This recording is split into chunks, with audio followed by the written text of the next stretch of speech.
Bueno, buenos días o buenas tardes, dependiendo de donde se encuentren, buenas noches. Eh, vamos a, vamos a empezar con el tema de la pregunta, que básicamente es, a partir de la pregunta es donde vamos encontrando respuestas por medio de las cartas, ¿no? Entonces la pregunta, déjenme abrir el texto, compartir es el texto, ¿sí? Está la negra, Bueno, Hugo, Mirna. tenemos en la pregunta, la pregunta. En poética menor se dice, nosotros decimos así, toda verdad es triple, toda pregunta es triple y toda respuesta es triple. Debes antes que otra cosa aprender a preguntar. De otro modo no obtendrás respuesta. Aprende a preguntar de una sola manera, es decir, triplemente. La razón verdadera, espérame un segundito.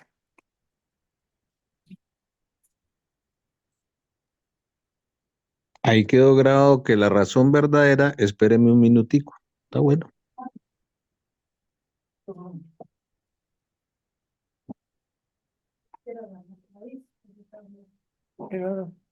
Bueno, Decías que la razón verdadera es, espérame un minutico. ¿sí? ¿Me escuchan? Sí, Ya. Bueno, a ver, la razón verdadera en el corazón falso produce la hipocresía. El sentimiento verdadero en la cabeza falsa produce la estupidez.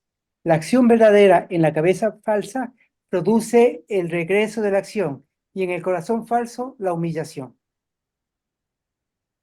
Si falsa es la acción y la cabeza verdadera, el vacío irá adelante.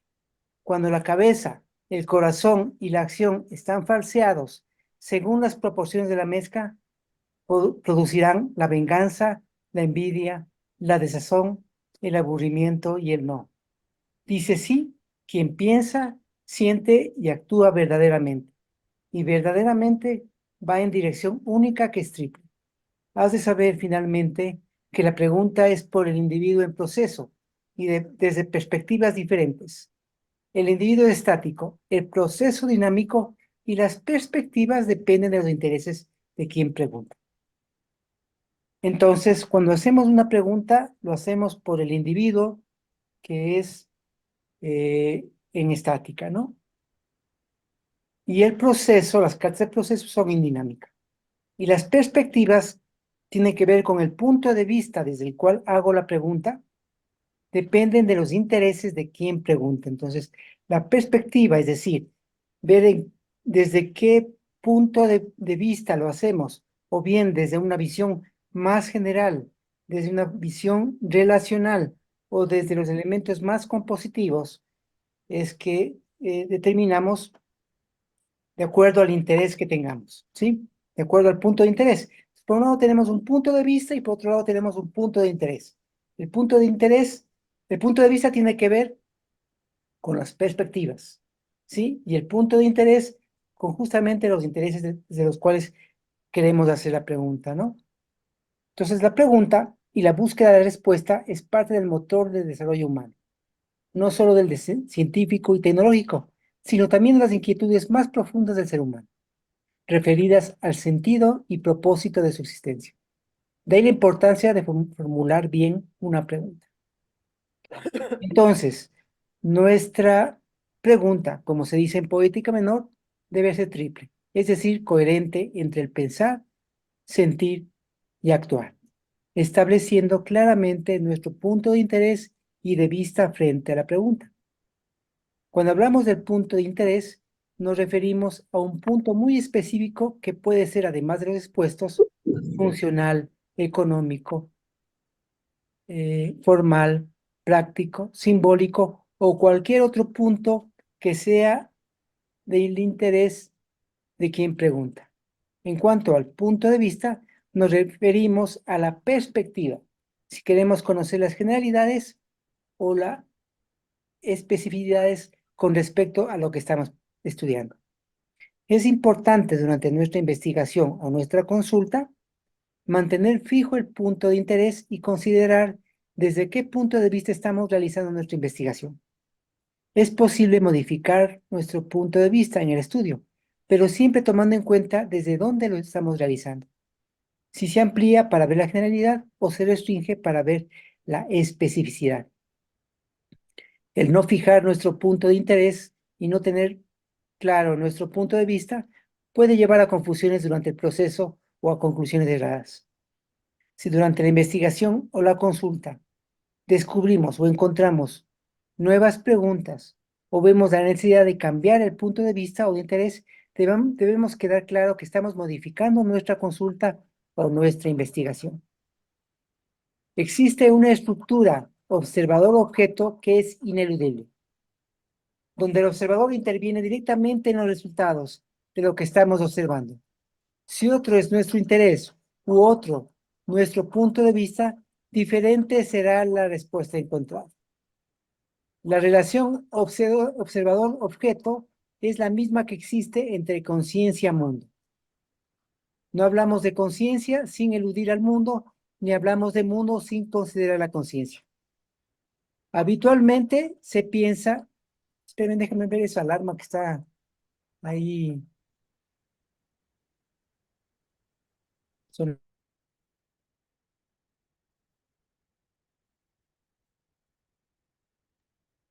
Bueno, ya.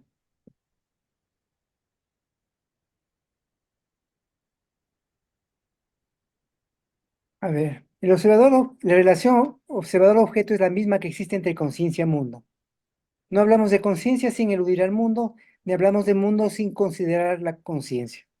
Habitualmente se piensa que la existencia de un objeto es independiente del observador, pero sin entrar en profundos análisis filosóficos al respecto, se diría que el significado que pueda tener el objeto o cómo lo miramos no es indiferente al observador.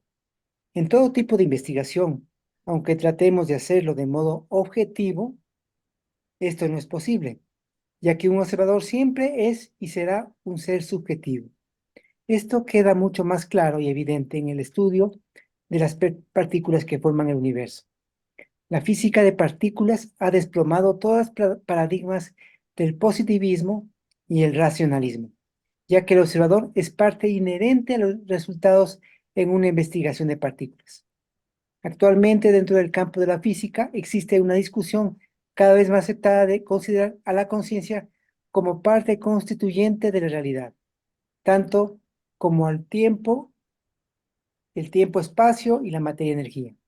Algunos podrían afirmar que eso solo se da dentro de un campo cuántico, reducido tan solo al mundo subatómico, y que no tiene realidad en un macrosistema. Sin embargo, cuando estudiamos el comportamiento de un cardumen, un panal de abejas o la transmisión de la información dentro de una colonia de hormigas, es mucho más cercana a la relación que se da estudiando comparativamente con el entrelazamiento cuántico. Esto sucede lo mismo en el quehacer humano, porque a medida que los sistemas se van haciendo cada vez más complejos, el modo de encarar una situación es mucho más cercana a la visión desde la física cuántica que desde la física clásica, desde un punto de vista netamente de lo físico, me refiero, ¿no? Entonces, lo mismo sucede con todos los fenómenos y cada vez nos vamos dando cuenta que la complejidad de los fenómenos hace que estos acontecimientos no se den de manera lineal, sino que hay toda una estructura que está interconectado todo y que eso es justamente lo que hace que, que la realidad no sea como la percibimos. Tendemos a percibir la realidad de un modo determinado, dada por nuestra forma mental, es decir, cómo percibimos el mundo de acuerdo a todo el proceso evolutivo que hemos tenido como especie humana, pero eso no quiere decir que la realidad en sí sea tal como la percibimos. Es nuestra realidad la que vivimos y eso es importante entenderlo, ¿no? Bueno, Decíamos comparativamente con el entrelazamiento cuántico, que en comparación con una cadena de transmisión lineal emisor-receptor, de igual manera, el funcionamiento de las redes neuronales en el cerebro humano y más cercanamente al estudio del comportamiento humano en la relación individuo-sociedad, es más adecuado verlo en la dualidad corpúsculo-onda, como lo plantea la física Dana Soja. Tiene un libro, Dana Soja, que se llama La sociedad cuántica. Ella es una física y trabaja en este texto con un sociólogo y hace una comparación de esta dualidad onda-partícula que se da a nivel de las partículas de entrelazamiento cuántico. Voy a explicar brevemente esto del entrelazamiento cuántico para que se entienda de lo que estamos hablando. Una partícula, cuando está entrelazada con otra a nivel cuántico, me refiero, estoy hablando específicamente de física, ¿no? Resulta que las partículas no funcionan de manera independiente. Cualquier situación que le pongamos a hacer a la una vibración, a la una partícula, incide sobre la otra, ¿sí? Es como que están enlazadas, independiente de la distancia. Y no es un tema de que viaja la información en el espacio, sino que es como conocer inmediatamente lo que está pasando en la otra partícula. Y es porque todo en el universo, como les decía, está interconectado. Pero esa interconexión no tiene que ver con una transmisión lineal. Todavía no se logra entender bien cuál es la causa de este entrelazamiento a nivel de partículas. Pero en todo caso sucede lo mismo con los seres humanos y con toda la estructura del universo, ¿no? Del mismo modo que sucede como sucede a nivel cuántico, la realidad no se puede percibir por completo si prestamos atención a las generalidades. Perdemos los detalles. Por el contrario, si atendemos a los detalles, se pierde la visión general. Podríamos atender primero a la generalidad y luego a los detalles o viceversa, tomando en cuenta la consideración de que nada es estático y todo está en movimiento. Así, y así tener las dos visiones.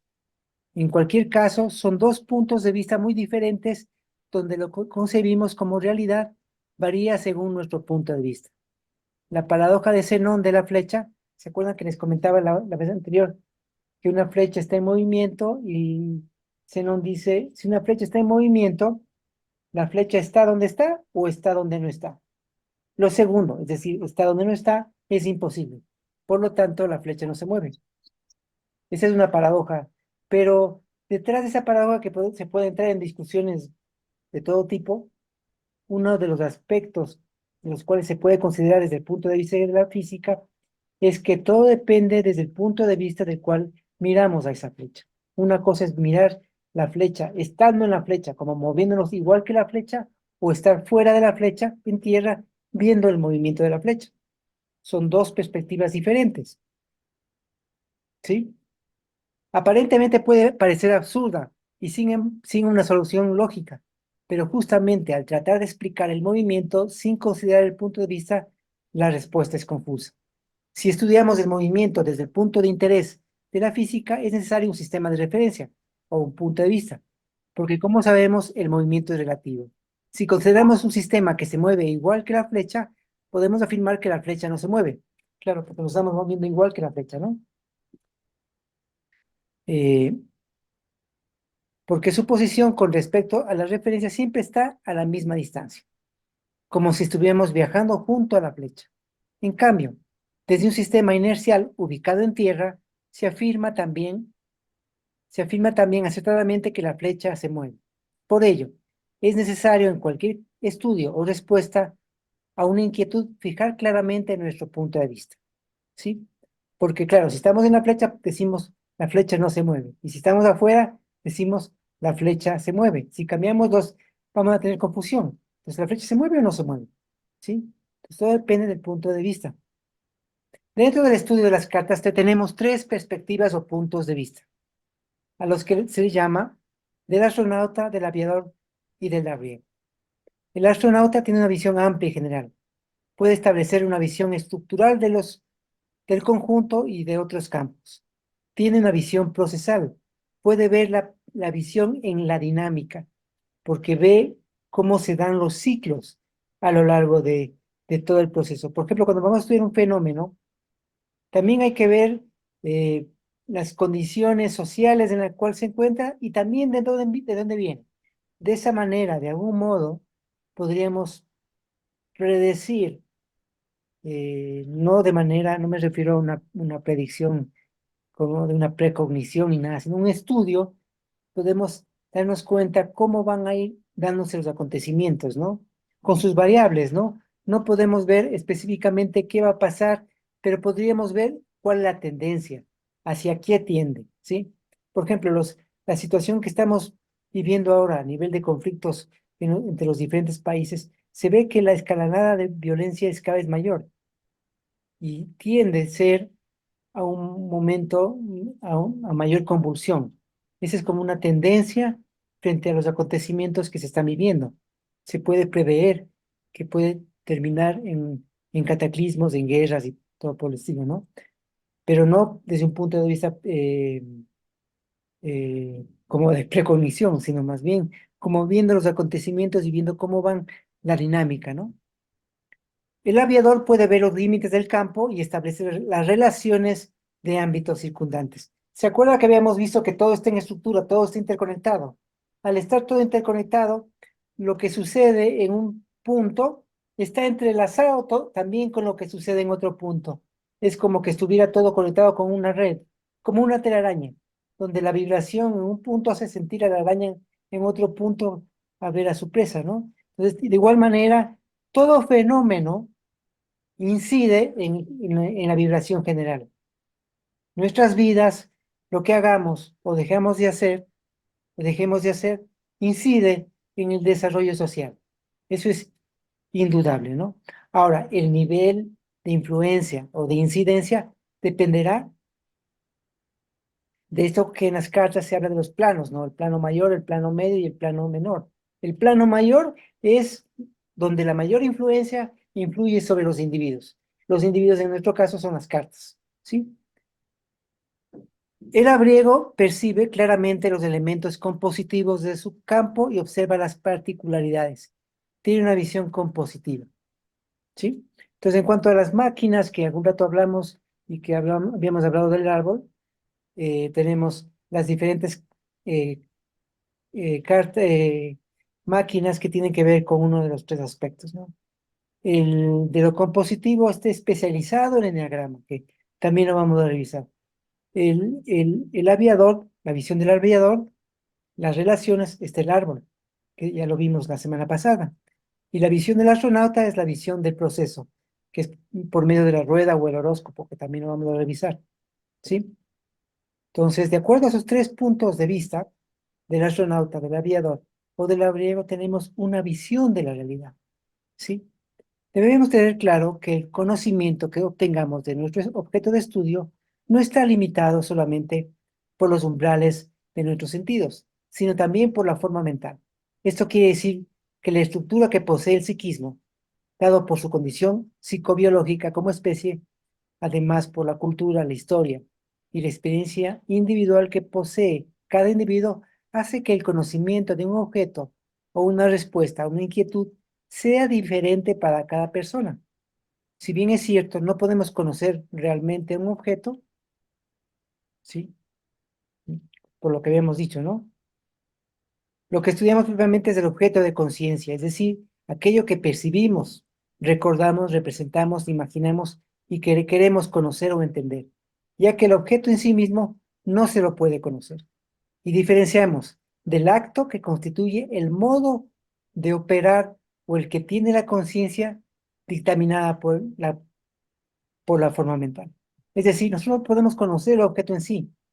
Lo que conocemos es ese objeto de conciencia, ese objeto que lo percibimos, que lo imaginamos, que lo sentimos, que lo recordamos. Ese es el objeto de conciencia, que también puede ser un objeto físico, pero igual, este objeto físico, este celular que tengo en mis manos, está dada por cómo mi conciencia estructura este objeto, que creo que todos los que estamos acá podemos reconocer esto como un celular, porque tenemos una misma memoria con respecto a este objeto, ¿sí? Si yo les indicara un objeto que no conocieran, no sabrían qué es, porque no hay memoria del objeto y ese objeto de conciencia, como lo percibimos, a ese objeto dependerá cada quien de cómo lo mire, ¿sí? Hay cosas en las cuales nos podemos poner de acuerdo por, como les digo, por nuestra memoria. Por ejemplo, podemos ponernos de acuerdo que esto es un celular, porque todos recordamos, tenemos en nuestra memoria lo que es un celular, ¿sí?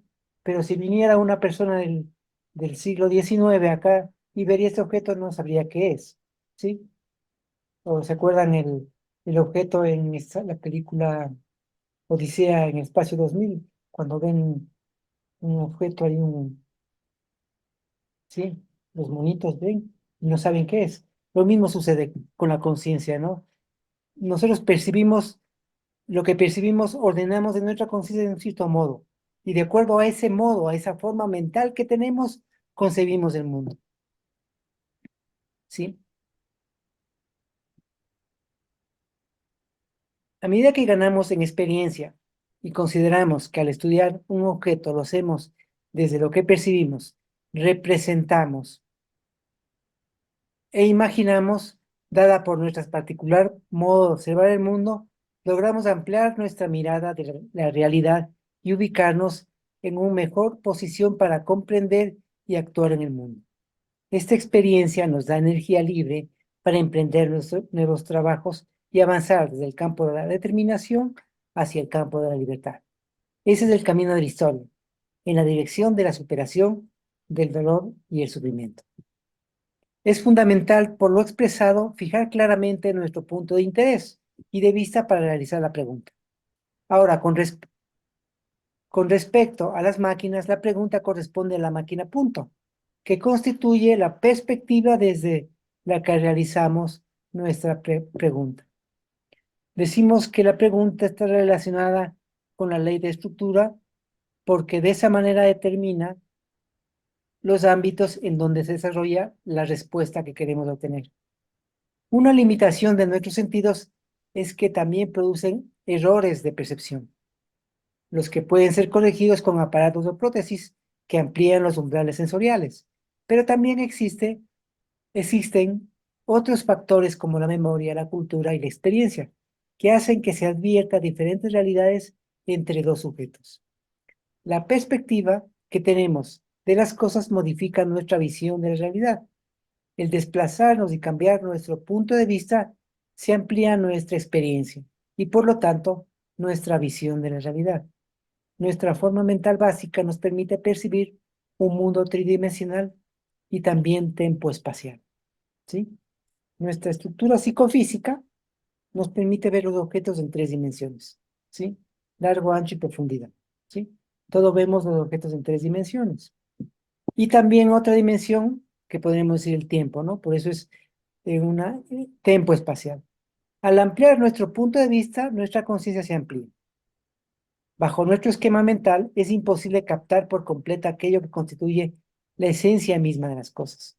Esto, que es una limitación, también representa un camino de nuevos descubrimientos, en donde entra la capacidad de asombro que hace a nuestra especie ampliar sus horizontes.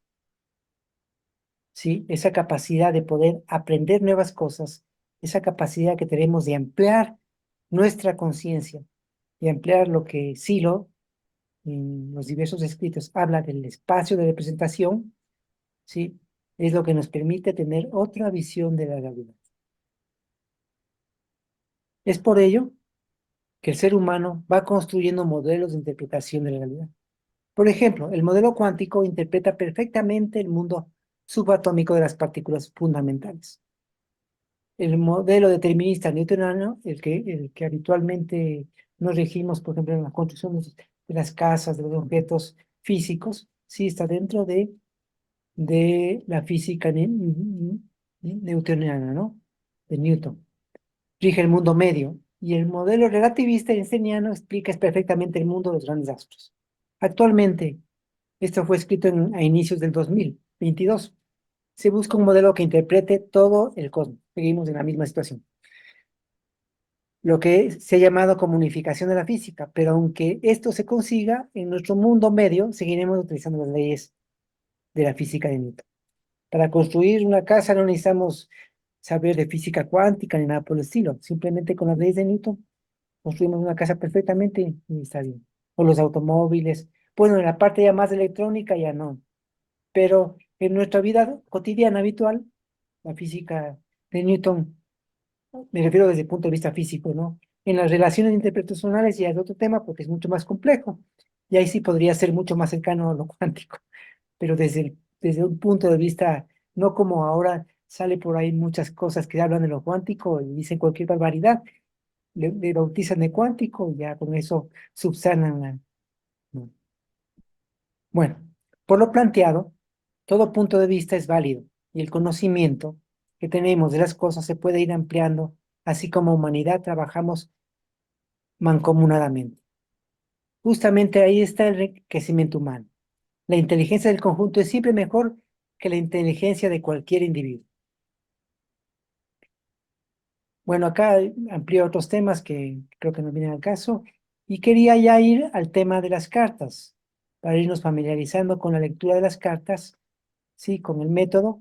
Hemos visto los individuos y ya podríamos empezar a ver un poco acerca de este tema, ¿no? Pero antes de eso,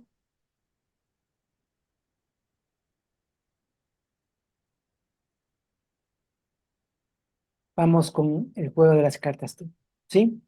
Hemos visto los individuos. Vamos a ver esta primera parte y ya podemos empezar con una primera lectura usando las cartas, ¿sí? Solamente los individuos, pues, ¿no? Bueno, comentario. Las cartas T no es un sistema adivinatorio. Representa un modo de encontrar una respuesta partiendo de una pregunta. No son las cartas las que dan la respuesta. Es el consultante al interpretarlas quien encuentra la respuesta adecuada, desde un particular punto de vista. Para ello, es necesario aprender a preguntar. La pregunta debe ser coherente, es decir, coherencia entre el pensar, sentir y actuar. Es importante fijar el punto de interés y el de vista, desde dónde enfoco mi pregunta. El universo entero podría reducirse a esta fórmula. Todo sale del azar y a él vuelve. Pero ese círculo, una vez generado, no es ya azaroso, sino intencional. Es decir,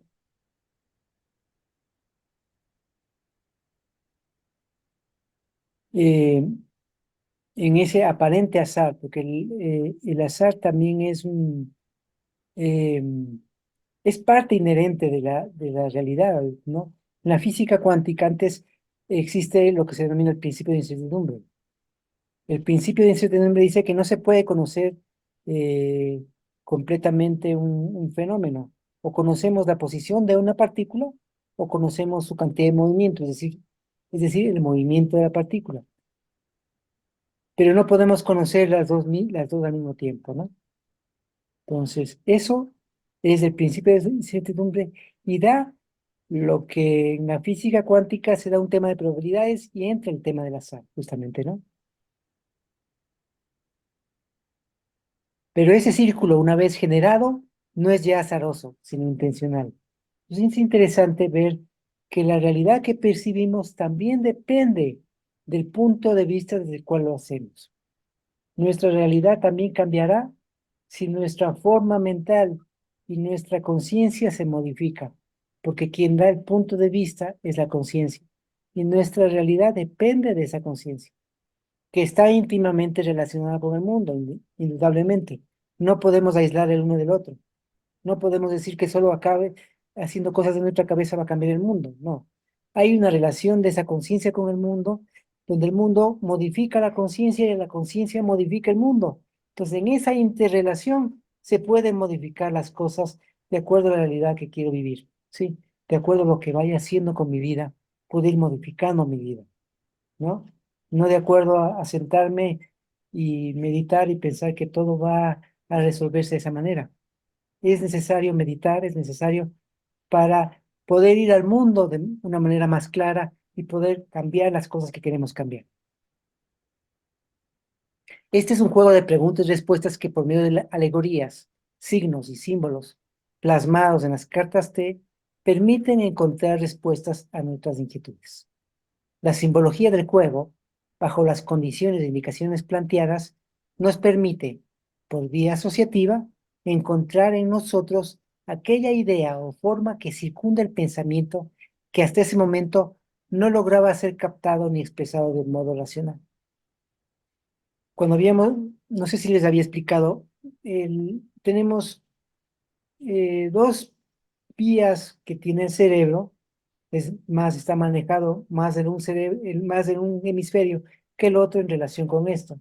Está la vía abstractiva, que está vinculado al hemisferio izquierdo, ¿sí? La vía abstractiva, que tiene que ver con el razonamiento, con el raciocinio, ¿sí?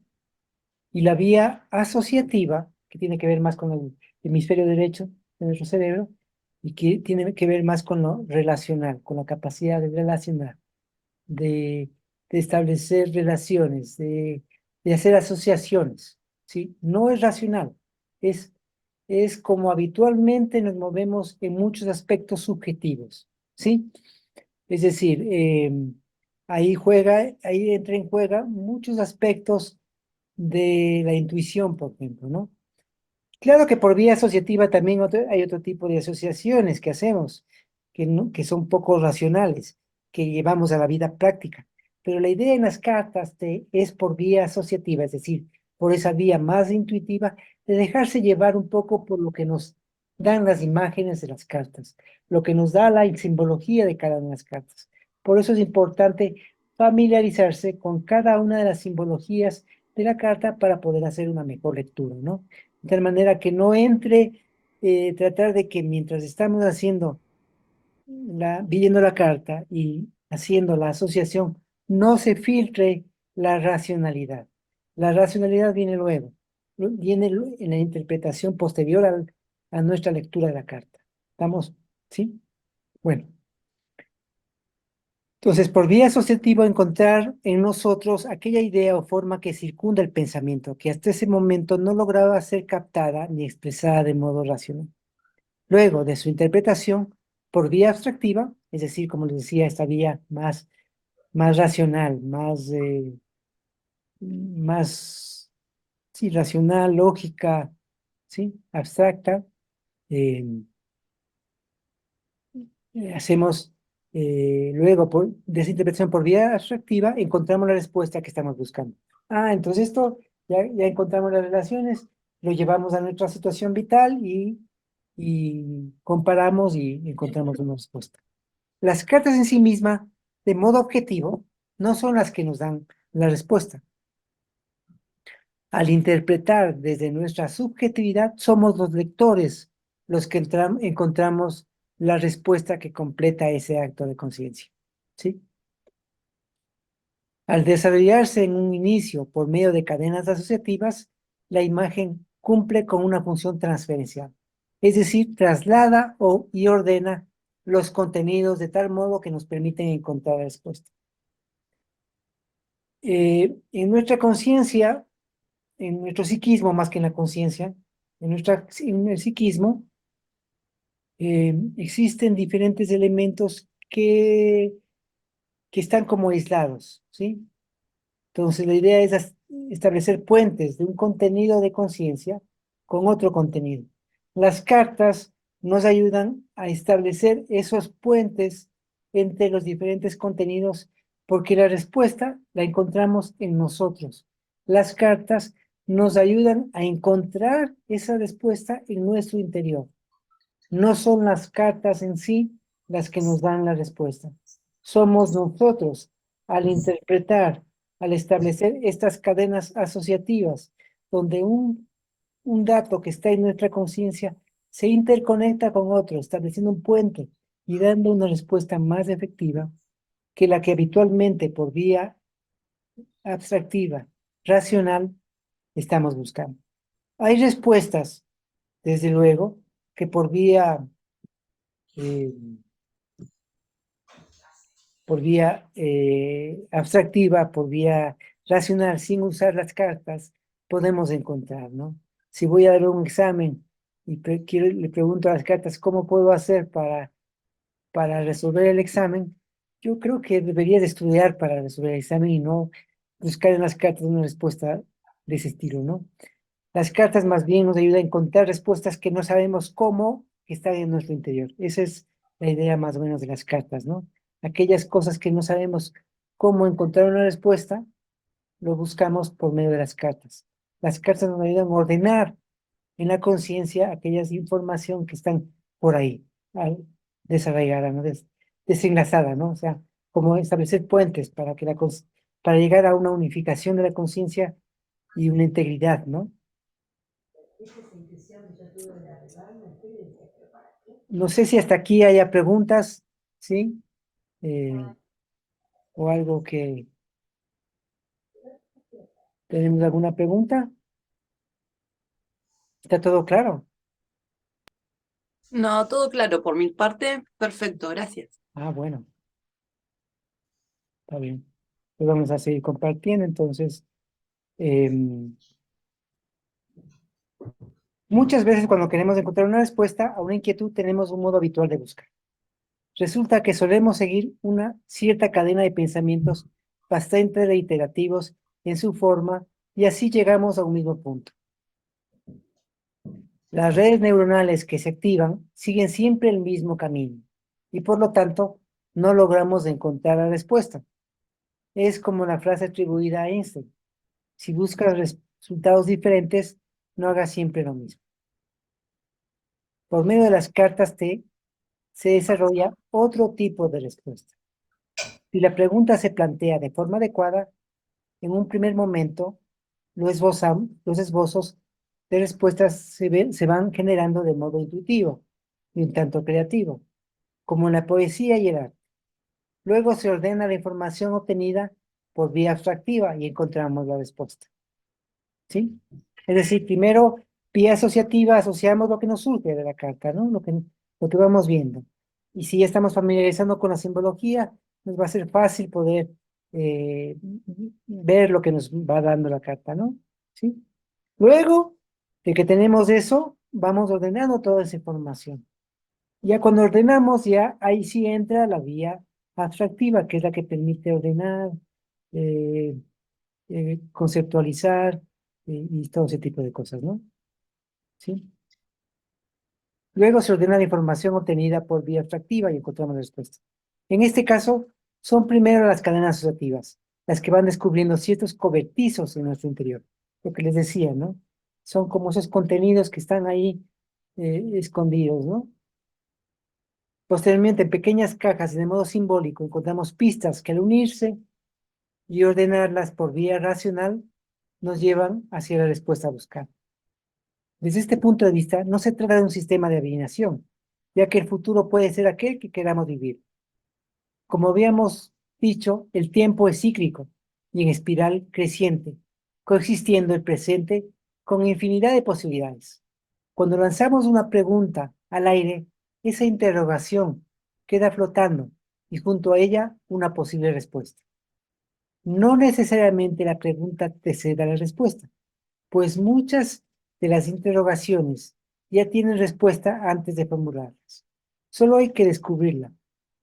Pero para hacerlo debemos determinar primero la pregunta de modo adecuado, como se dice en poética menor. De otro modo, no tendrás respuesta. Es decir, tiene que ser una pregunta triple, ¿sí? Es decir, en coherencia con lo que pensamos, sentimos y vamos a hacer, ¿sí? Esa respuesta que estoy buscando es aquella que siento, que pienso y que lo voy a ir plasmando en el mundo, ¿sí? No se trata de darle mayores vueltas, sino de conectarse y desde ahí hacer la pregunta. ¿Estamos de acuerdo? O sea, conectarse es lo más profundo, no es un tema intelectual tampoco, porque tiene que ver también con lo emotivo, ¿sí? Entonces hay que tratar de hacer silencio y dejar que fluya de mejor manera aquella pregunta que necesito realizar, ¿sí? El tema que nos debe ocupar en primera instancia no es encontrar la respuesta, sino hacer bien la pregunta. Las respuestas no están a la vista, y lo que podemos divisar es alguna arista de la pregunta. Esta interrogante debe ser coherente, es decir, debe ser concordante con nuestro pensar, sentir y actuar. Cuando nos encontramos, ¿no? Cuando no encontramos lo que buscamos, en la mayoría de los casos es porque no hacemos bien la pregunta. La respuesta siempre está asociada a la pregunta, de igual modo que hay solución sin un problema, de igual modo que no hay solución sin un problema, no existe una respuesta sin una pregunta. A veces buscamos respuestas sin formular bien la pregunta, y en otras ni siquiera nos lo hacemos. Según varias investigaciones realizadas, uno de los modos más efectivos de estudiar no es releer muchas veces el texto, ni hacer cuadros sinópticos, conceptuales, que también ayudan para estimular los diferentes sentidos y reforzar la memoria, sino es hacernos preguntas y contestarlas de acuerdo a lo estudiado. De este modo, la conciencia busca, tratando de encontrar la respuesta, reforzando además de la memoria el razonamiento. De ahí la importancia que tiene la pregunta y el modo de realizarla, ¿sí? Es decir, cuando nosotros tenemos una pregunta, cuando muchas veces queremos algo y no sabemos bien qué queremos. Entonces debemos tener claro primero qué queremos para poder ir, es decir, debemos tener primero la pregunta para encontrar una respuesta a eso que estamos, a esas inquietudes, ¿no? Porque aquello que queremos es una pregunta, tiene que ver con una pregunta. La historia de la humanidad se basa en la pregunta, ¿sí? Les voy a mandar un videíto que habla acerca de esto de la pregunta, ¿sí? Y cómo justamente a lo largo de la historia lo que ha hecho el desarrollo humano ha sido siempre una pregunta. Esas búsquedas, esas inquietudes que tenemos tienen que ver con preguntas. Para encontrar aquello que queremos, tenemos que aprender a hacer bien las preguntas. Muchas inquietudes suelen estar relacionadas con nuestro futuro. Es importante para ello la condición de la que partimos. Si generamos las mejores condiciones, es más posible ese futuro anhelado. Pero ¿cómo modifico mi futuro si está condicionado por el pasado? Nuestro presente y futuro están condicionados por el pasado. Y es preciso conocer cómo tengo estructurado ese pasado en el mundo. Lo que modifica mi situación vital, mi situación de vida, no es mi pasado, es cómo estructuré mi pasado, es cómo está actuando ese pasado en mi conciencia y en mi vida. Si logro modificar esa visión que tengo de ese hecho, que de hecho ya no lo podemos modificar, pero sí puedo modificar lo que está en mi cabeza, ¿sí? Si modifico el punto de vista que tengo con respecto a ese fenómeno, voy a modificar mi situación vital, ¿sí? Esa es la idea de esto que estamos haciendo, de esto que estamos trabajando. Tratar de encontrar esas respuestas que estamos buscando en nosotros, que por medio de las cartas nos pueden ayudar a resolverlas, ¿sí?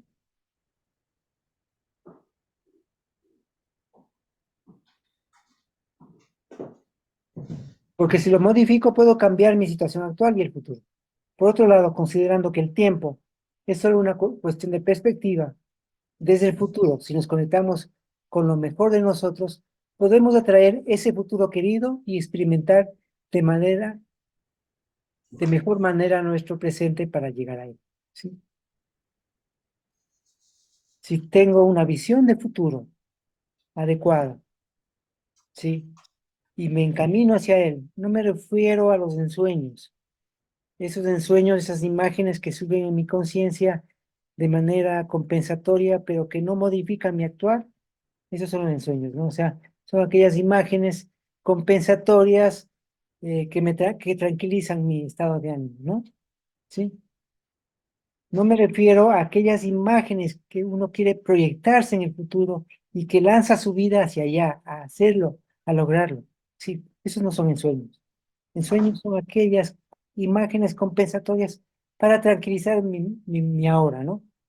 Entonces esas nos sirven de mucho, esos ensueños, que son unos arrastres realmente del semisueño o del sueño cuando estamos dormidos. De ahí surge los ensueños que van operando en nuestra cotidianidad. Pero desde esa perspectiva, desde ese futuro que queremos, si nos conectamos con lo mejor de nosotros, podemos atraer ese futuro querido y experimentar de mejor manera nuestro presente para llegar a él. Las cartas te permiten encontrar respuestas a nuestras inquietudes. Somos los forjadores de nuestro destino. Y es ese futuro el que nos hace el llamado desde nuestras mejores aspiraciones. Para realizar el juego, es indispensable realizarlo en un ambiente de absoluta serenidad, confianza y discreción. No es necesario ningún tipo de ritos previos. Muchas veces las lecturas de cartas están teñidas de ciertos ritos que al no tener significado para quien así lo hace, terminan en la superstición y superchería. Si existiese alguna ceremonia que tiene algún significado para el consultante, así se lo haría. ¿Sí? Estamos de acuerdo. Si yo creo que necesito poner una vela, encender una vela, porque me da luz y me da tranquilidad y no sé qué, lo hago. ¿Sí? Pero simplemente, si lo hago simplemente porque vi por ahí que lo hacían, le ponían las velitas, no sé qué, no tiene mucho sentido si no tiene un significado para uno, ¿no? Lamentablemente muchos de los rituales a lo largo de la historia han ido perdiendo su real significado, ¿no? Y eso sucede muchas veces con las religiones o con ciertas prácticas de ciertos grupos que siguen un rito sin entender bien por qué lo hacen de manera mecánica, sin un sentido. Entonces, cuando las cosas tienen un sentido, ¿sí? Cuando, por ejemplo, hago silencio, cierro mis ojos, pero tiene un sentido para mí, para tratar de conectarme con lo mejor de mí, eso tiene sentido, ¿sí? Si no es un acto mecánico, no tiene ningún sentido. Bueno, eso. Ya la próxima semana sí vamos a hacer una primera lectura con alguna carta, pero quisiera primero, si hay preguntas, si tenemos alguna pregunta, ¿sí? Me gustaría poder compartir, porque creo que en el compartir, en la riqueza conjunta, es donde este, realmente todos aprendemos y nos enriquecemos. Así es que pregunten, comenten, no piensen que, ¿sí?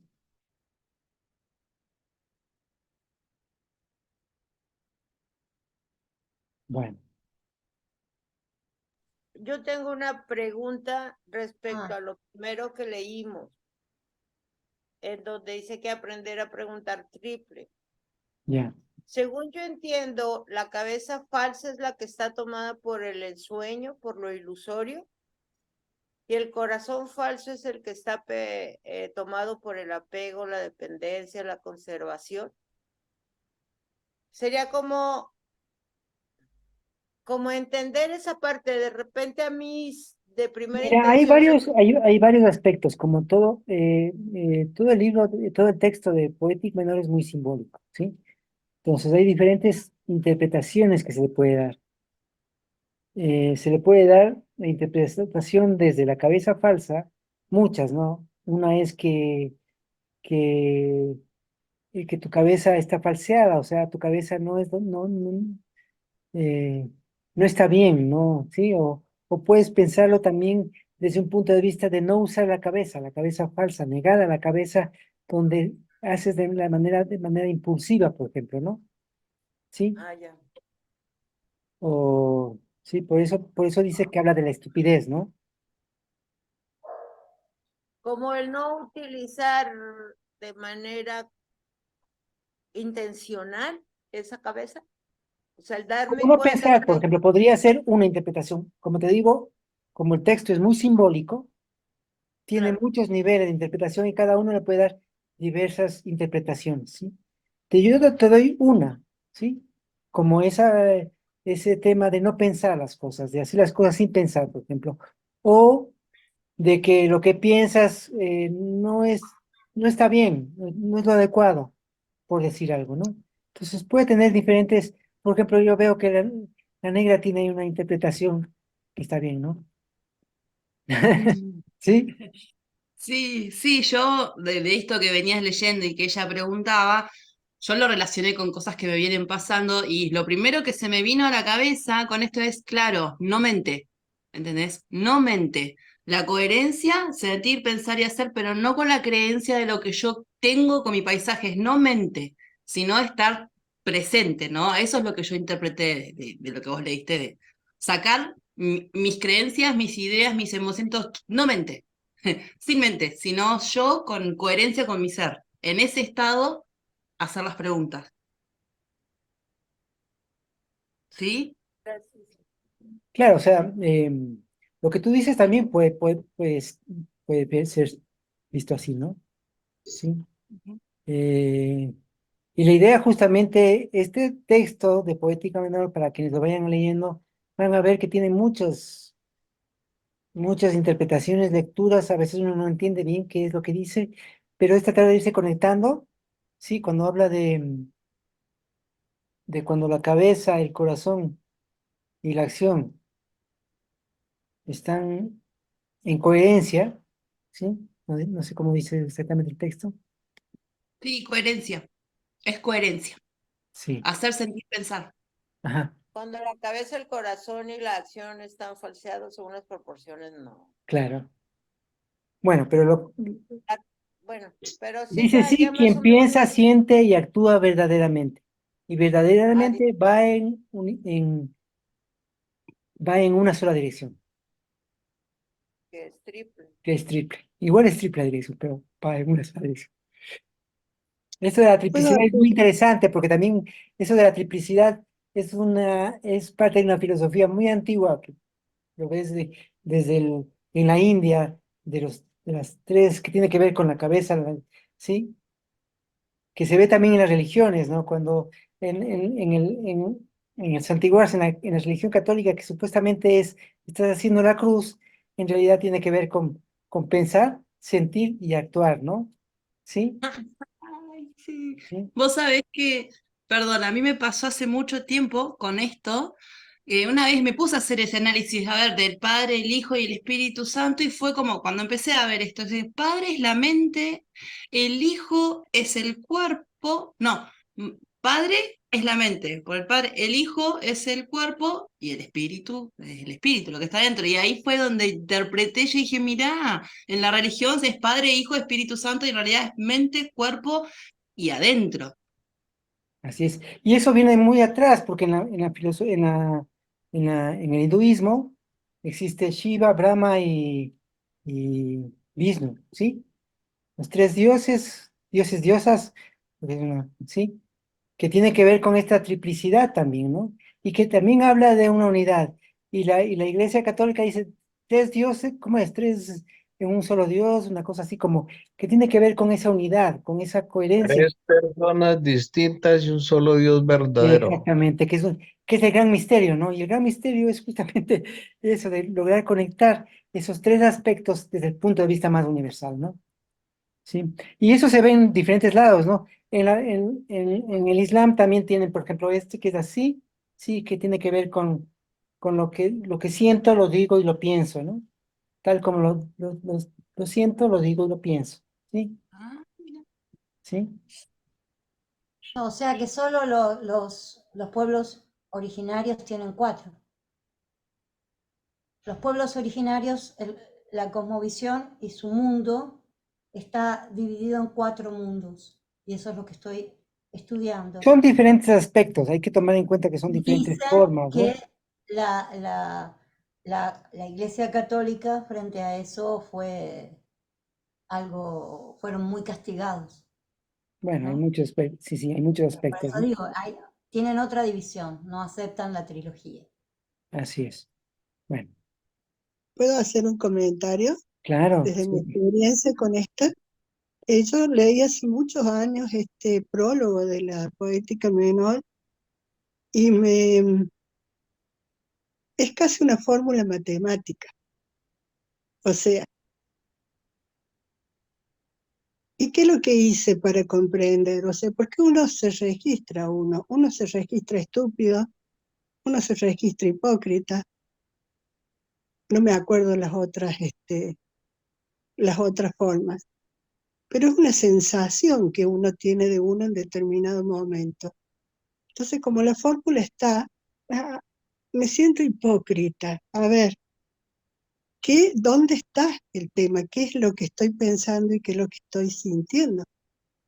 ¿Dónde está el problema? Es desde la autoobservación donde aprendí a encontrar ese lugar, ¿no? De comprender cómo es el tema, ¿no?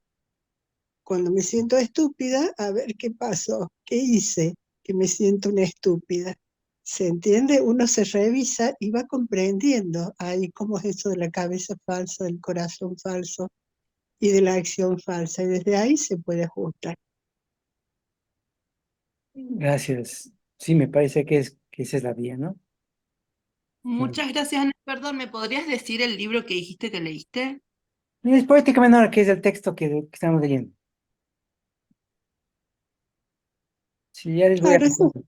Me gusta. ese es el prólogo, ni te metas con ese libro porque es muy, No, es muy estamos complicado. revisándolo igual, estamos revisándolo, ¿no? Claro, pero bueno, es como cuando uno ya tiene un poco más de elementos. Bueno, Yo, Ok. Marcelo, respecto a ese comentario de Ana, y no quiero entrar en discusión con ella, simplemente de mi punto de vista, si una persona quiere conocer y profundizar, pues claro, primer poética menor, queda uno como patinando al principio, pero de eso mismo se trata.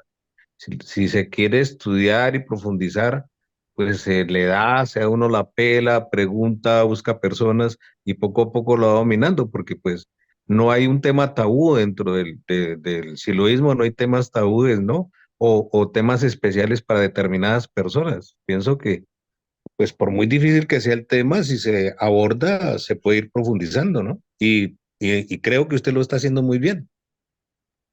claro, depende de cada uno, ¿no? Depende, porque yo también cuando me acuerdo, a mí más bien el Poética Menor fue un texto, yo lo conocí cuando recién estaba entrando al movimiento. Lo leí, no entendí nada, pero eso me enganchó, porque me llamó la atención, me parecía que había ahí cosas que debía descubrirlas. Y tal vez por mi espíritu, así como, por eso uno estudia física pura y la física cuántica y todos esos temas que aparentemente son poco comprensibles. Y lo simbólico me trajo, ¿no? Y fue justamente uno de los textos que me hizo que ahora estamos hablando de las cartas T. Sí, Sandra,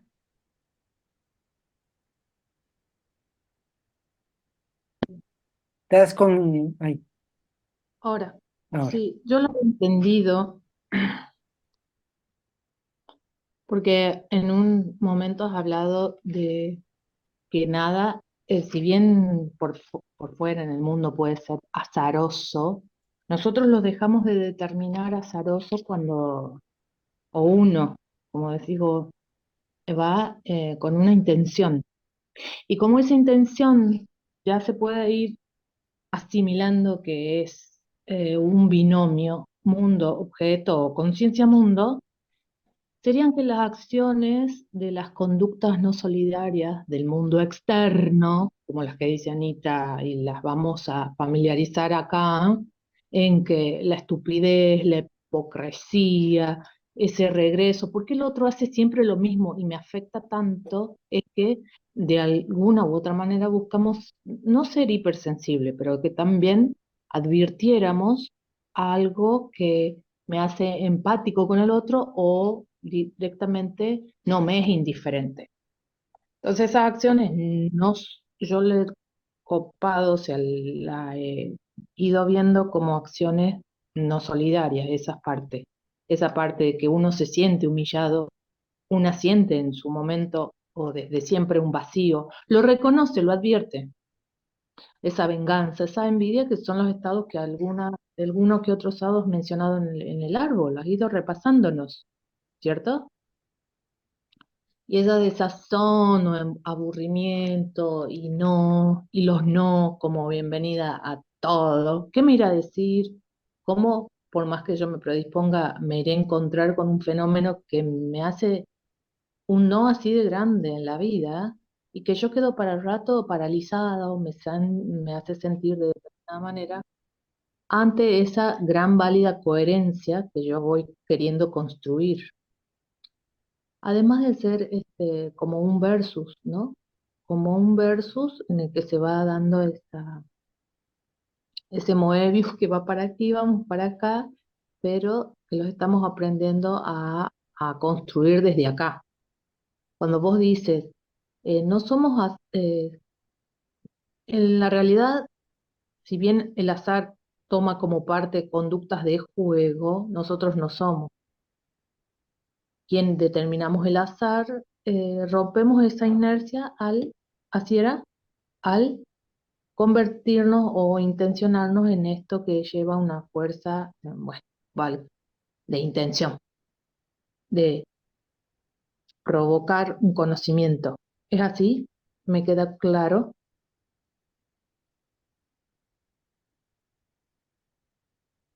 ¿O querés desactivar el Marcelo, micrófono? tienes tu micrófono Ah, sí, sí. cerrado.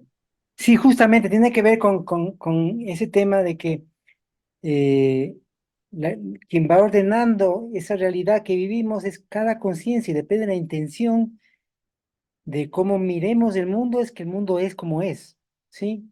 Ya deja de ser azaroso, esto es así, o esto es azaro, es la intención y es la conciencia la que estructura el mundo, ¿no? Bueno,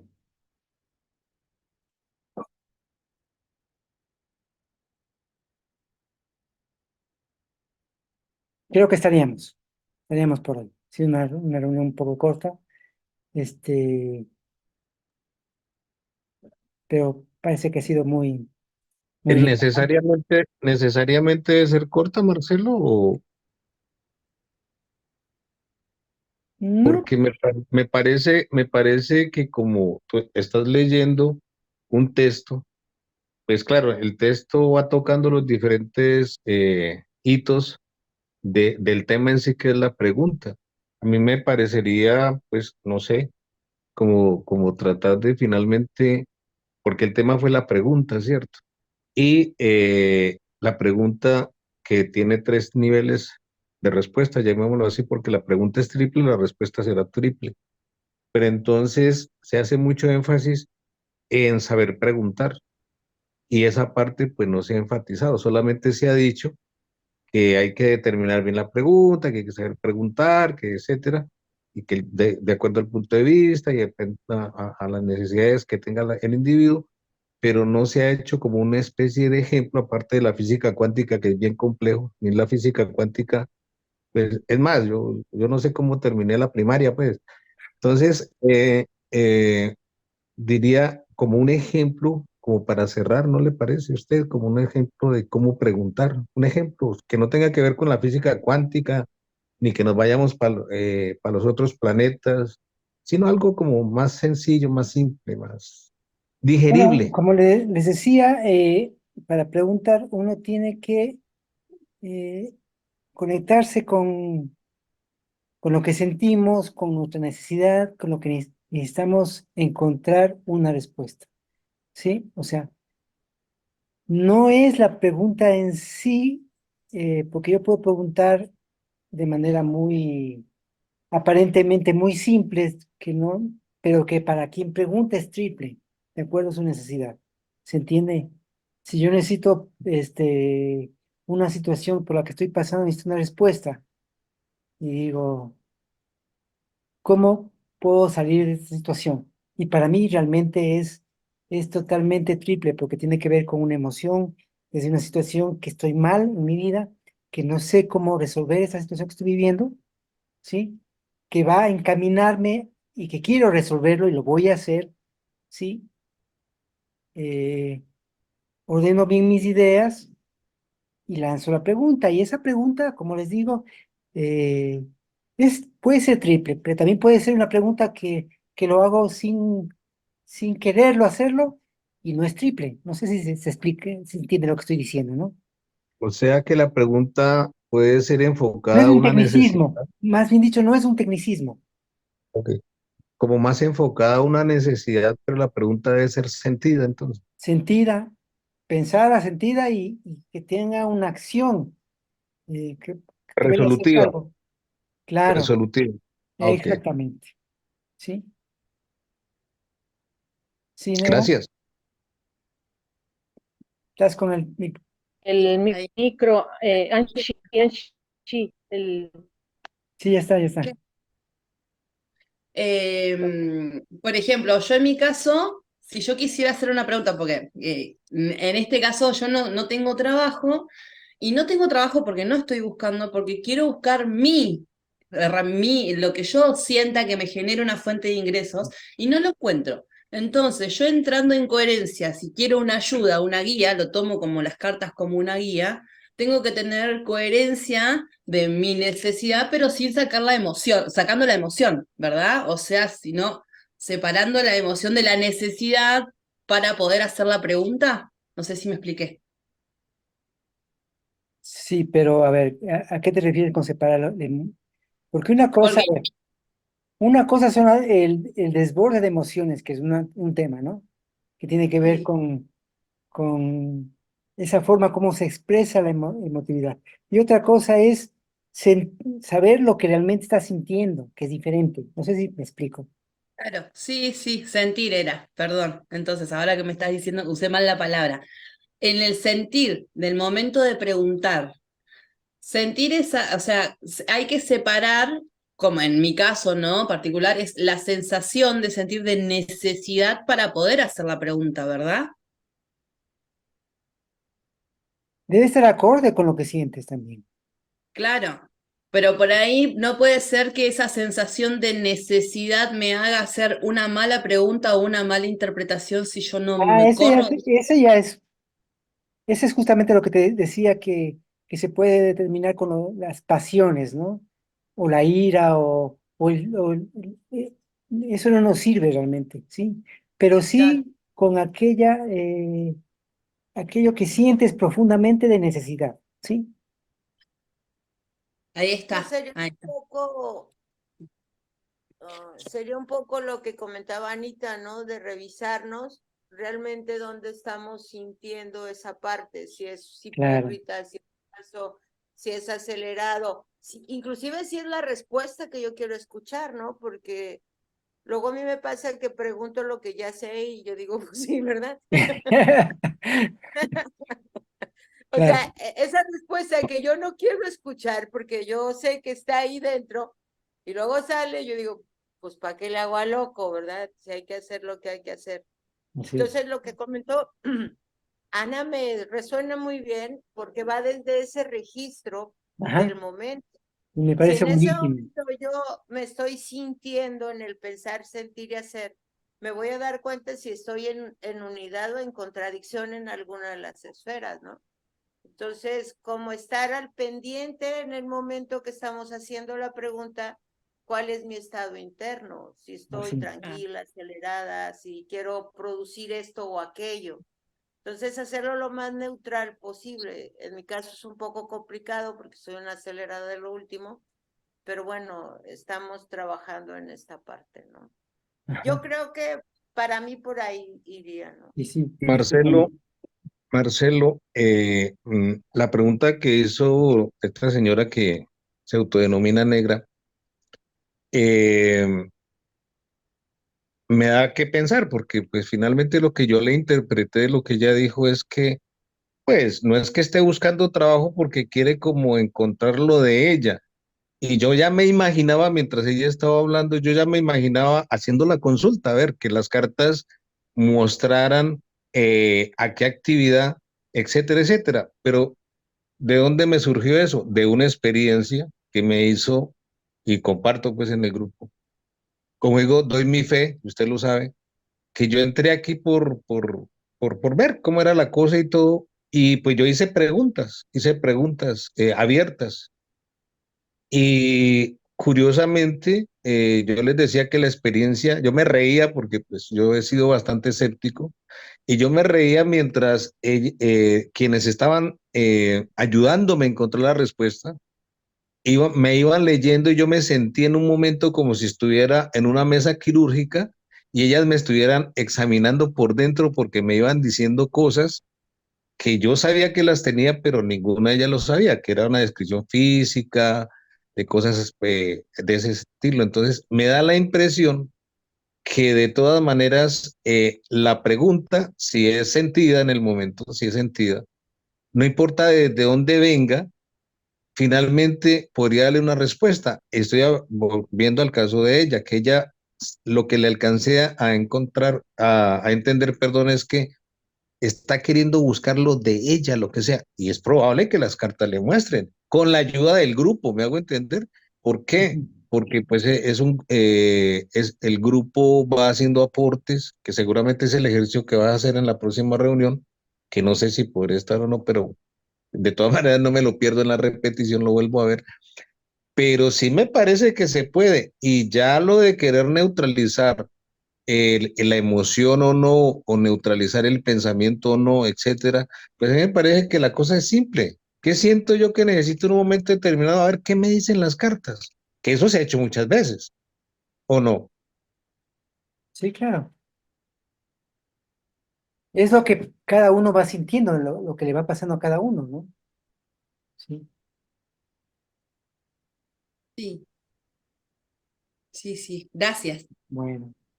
Yo quería decir algo cuando fue interceptada un rato antes, cuando estaba hablando de los códigos andinos, eh, que para mí, por lo que he estudiado, pero dentro de mi raíz judía, justamente se entrena en la formación, ¿no? De los cabalistas se entrena a tener la templanza de no querer conocer la respuesta inmediatamente. Es decir, se entrena siempre a preguntar y dejar que la respuesta venga. Y eso es algo que nos cuesta un montón, eso es lo que veo. Que las cartas pueden decir y uno puede interpretar, pero es un gran desafío dejar abierta la respuesta. Porque entonces la respuesta viene no solo de un lado intelectual. Es muy interesante ese entrenamiento, ¿no? Aprender a preguntar y dejar que la respuesta se tome el tiempo. Eso quería compartir. Muchas gracias, muy bueno, me encantó. Gracias, Jackie. Ya como ese tiempo de silencio que hay que aprender a hacer cuando preguntamos, ¿no? Dejar Pero que la puede llevar días, puede llevar años. Eso es lo que digo.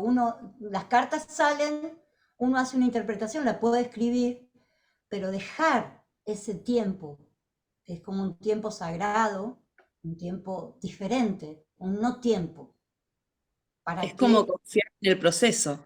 Exacto, exacto.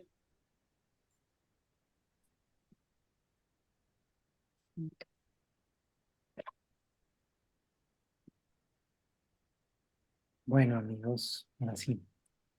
Les mando un abrazo grande a todos, a todas. Nos vemos la Gracias. próxima semana. Cuídense mucho. Gracias, Un abrazo. Marcelo, y gracias al grupo. Gracias a todos. Gracias a Abrazo. todos. Gracias. Abrazo. Abrazos.